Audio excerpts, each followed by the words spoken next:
88 countries ने AI declaration sign किया। 20+ world leaders Delhi आए। क्या ये सच में इंडिया का एआई ब्रेक थ्रू था? इंडिया ने 10,372 करोड़ का एआई मिशन। क्या इंडिया एआई रेस में यूएस और चाइना को सच में कम्पीट कर सकता है? एक रोबोटिक डॉग कंट्रोवर्सी क्यों बना? क्या make in India claims overhyped थे? अब हम देखते हैं समिट एक्चुअली होते क्यों। समिट सिर्फ डिस्कशन के लिए नहीं होते, ये पावर सिग्नल्स होते हैं। कंट्रीज यहाँ रूल अलाइन करती हैं, इन्वेस्टमेंट अट्रैक्ट करती हैं और ग्लोबल नैरेटिव शेप करती हैं। पब्लिक स्टेज पर स्पीचेस होती हैं। India AI impact summit Bharat Mandapam new Delhi में 16 से 20 फरवरी तक चला। ये समिट कोई नया एक्सपेरिमेंट नहीं था। 2023 में यूके के ब्लेचली पार्क में एआई सेफ्टी समिट हुआ था। 2024 में एआई समिट हुआ था और फरवरी 2025 में पेरिस में एआई एक्शन समिट हुआ। दिल्ली का AI impact summit global AI summits की चेन का नेक्स्ट स्टेप था। मतलब इंडिया ने जीरो से शुरू नहीं किया, ये ऑलरेडी चल रही ग्लोबल एआई डिप्लोमेसी का कंटिन्यूएशन था। 20 से ज्यादा हेड ऑफ स्टेट्स दिल्ली में मौजूद थे। 60+ मिनिस्टर्स, 500 से ज्यादा ग्लोबल एआई लीडर्स डिस्कशंस का हिस्सा थे और एग्जीबिशन हॉल में 300 से ज्यादा कंपनीज और स्टार्टअप्स अपनी टेक्नोलॉजी शोकेस कर रहे थे। ये न्यूर आईपीएस जैसा रिसर्च कॉन्फ्रेंस नहीं था। Near IPS neural information processing system, इसमें साइंटिस्ट और रिसर्चर्स मिलते हैं। यहाँ नए एआई मॉडल्स प्रेजेंस होते हैं, रिसर्च पेपर पब्लिश होते हैं और एल्गोरिथम डिस्कस होते हैं। और फोकस होता है कि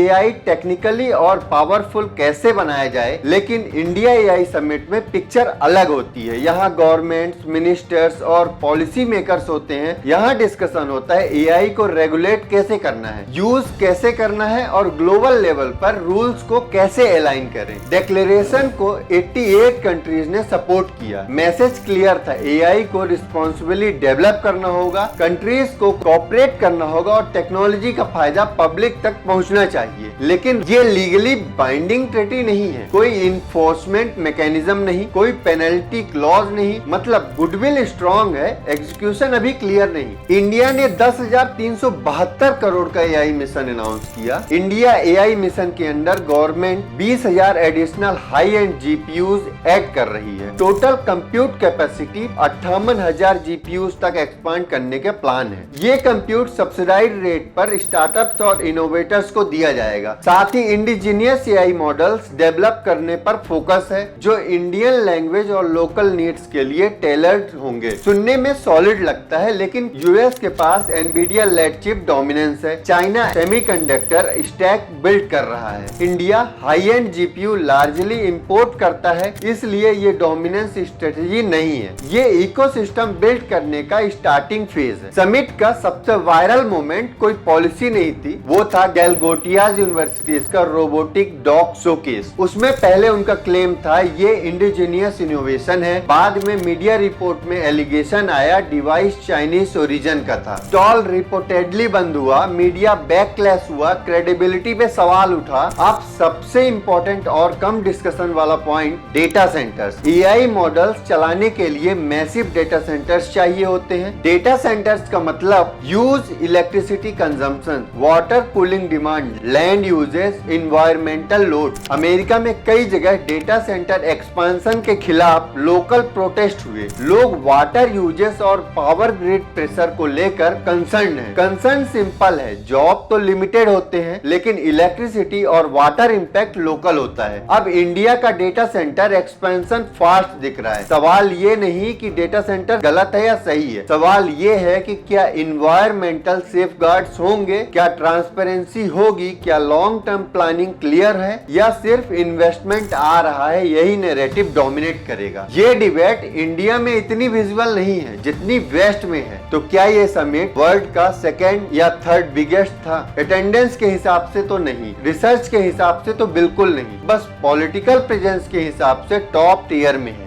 ये समिट हाइप भी था और स्ट्रेटेजिक पोजीशनिंग भी। लेकिन एआई रेस अनाउंसमेंट से नहीं जीती जाती है रिसर्च, सेमीकंडक्टर स्ट्रेंथ से, रेगुलरिटी, क्लैरिटी से, एग्जीक्यूशन डिसिप्लिन से। अगले 3 साल डिसाइड करेंगे इंडिया एआई कंज्यूमर रहेगा या एआई क्रिएटर बनेगा। आपको ये वीडियो कैसा लगा आप कमेंट के माध्यम से मुझे बताइए और मिलते हैं किसी नेक्स्ट वीडियो में। तब तक के लिए धन्यवाद।